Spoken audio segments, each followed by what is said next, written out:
So the x conjugate of omega, x conjugate of n, will give us the inverse transform of 1 over twice pi negative pi to pi x of e to the power, x conjugate of e to the power j omega times e to the power minus j omega n, minus because we have taken the conjugate d omega.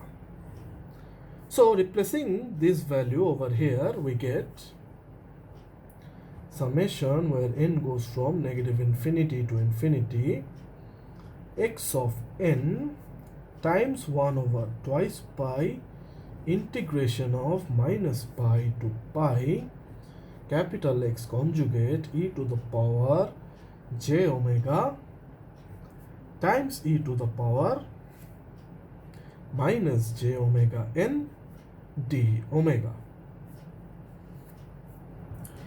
Now rearranging this expression as per the property of integration and running sum, we can interchange these two operator without affecting the resulting values. So 1 over twice pi, since it is neither dependent on n or on pi, we can bring out on the integral operator, we can bring it out. 1 over twice pi over minus pi to pi x conjugate e to the power j omega. So we brought out 1 over twice pi, since it is not dependent on n or omega, summation n which goes from negative infinity to infinity x of n e to the power minus j omega n d omega. Now this expression is nothing but the direct transform of x e to the power j omega. So replacing this value, we get 1 over twice pi integral of minus pi to pi x conjugate e to the power j omega times x e to the power j omega.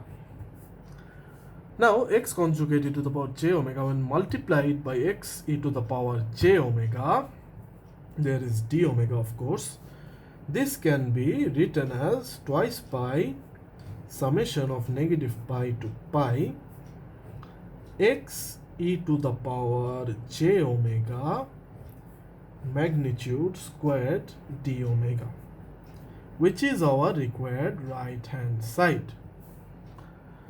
So by this we have established the Parseval's theorem and derived a relation between the energy of the signal and the power spectral density. So that is all for today's lecture. I hope the prelude that I have tried to give on discrete time Fourier transform is clear to you all. In the next lecture, we shall be starting the mathematical problems on discrete time Fourier transform. So everybody, that's all, and goodbye.